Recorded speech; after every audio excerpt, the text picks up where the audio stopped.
રાજ્યમાં hit and રનની ઘટનામાં સતત વધારો થઈ રહ્યો છે, જે હવે ચિંતાનો વિષય પણ બની ગયો છે।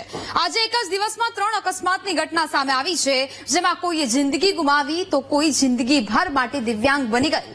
સુરતમાં તો એક 12 વર્ષના બાળકનું પ્રાણ પંખેરો જ ઉડી ગયું, કારણ કે બેફામ બનેલા ડમ્પર ચાલકે બાળકને કચડી નાખ્યો।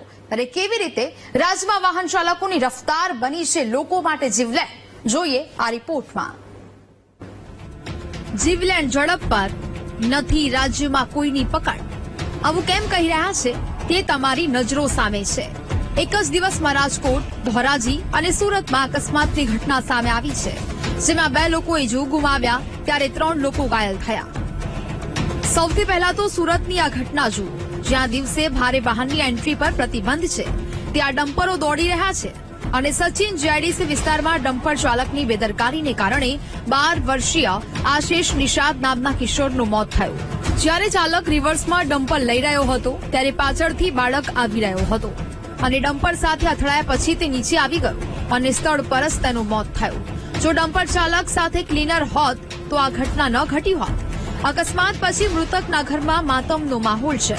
બીજી તરફ લોકોમાં બેફામ દોડતા ડમ્પર ચાલકો સામે રોષ છે।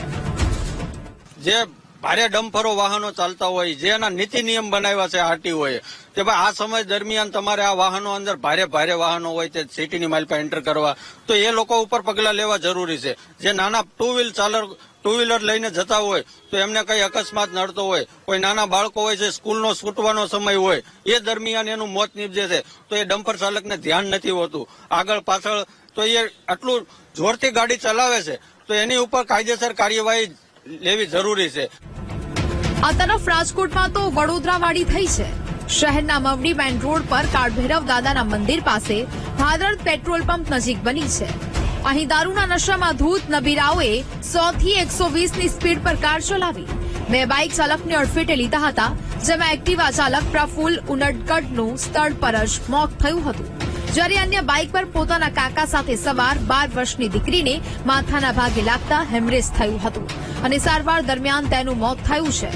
જો કે આ ઘટના પછી સ્થાનિકોએ બંને નબીરા ઋત્વિજ પટોડિયા અને ધ્રુવ કોટકને ઝડપી કાર્યવાહી હાથ ધરી છે। માલવીયનગર પોલીસ સ્ટેશનમાં બીએનએસની કલમ 106(1), 281, 125 અને એમવી એક્ટની કલમો હેઠળ ગુનો દાખલ કરવામાં આવ્યો છે અને માલવીયનગર પોલીસ સ્ટેશન દ્વારા આરોપીની ધરપકડ કરી લેવામાં આવી છે। આરોપીનો બ્લડ સેમ્પલ લેવડાવવામાં આવ્યો છે કે એમને કોઈ નશાકારક પદાર્થનું સેવન કરેલ હતું કે કેમ, આ વેરીફાઈ કરવા માટે। પ્રથમ દ્રષ્ટિયા એવું નહીં લાગતું કે એ નશામાં હતા, તેમ છતાં એમનો બ્લડનો સેમ્પલ એફએસએલમાં મોકલવામાં આવશે। ગાડીમાં યુવક અને એમના ફેમિલી મેમ્બર્સ હતા 4। જીવલેણ ઝડપની ત્રીજી ઘટના ઉપલેટાથી સામે આવી, જ્યાં ધોરાજી બાયપાસ પાસે બાઇક પર સવાર 3 લોકોને કાર ચાલકે ઉડાવ્યા હતા। ઘટનાની સામે આવેલા સીસીટીવીમાં અકસ્માત કેવી રીતે થયો તે સ્પષ્ટ જોઈ શકાય છે। કાર ચાલક એટલી ગતિએ આવતો હતો કે રોંગ સાઈડમાં ઘૂસીને બાઇક ચાલકને ઉડાવ્યા હતા।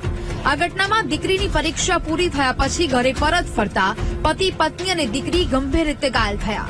જોકે સદનસીબે તેમના જીવ બચી ગયા, જ્યારે કાર ચાલક નાસી ગયો। વાત અહીં લોકોની જિંદગીની છે। બેફામ દોડતા વાહનોની ગતિ પર બ્રેક લગાવવાની છે। વાહન વ્યવહાર મંત્રી વાતો તો ખૂબ મોટી કરે છે, પરંતુ તેમની વાતોની અસર પોલીસ તંત્ર પર ન પડતી હોય તેવા ઘાટ હાલ રાજ્યમાં જોવા મળી રહ્યા છે।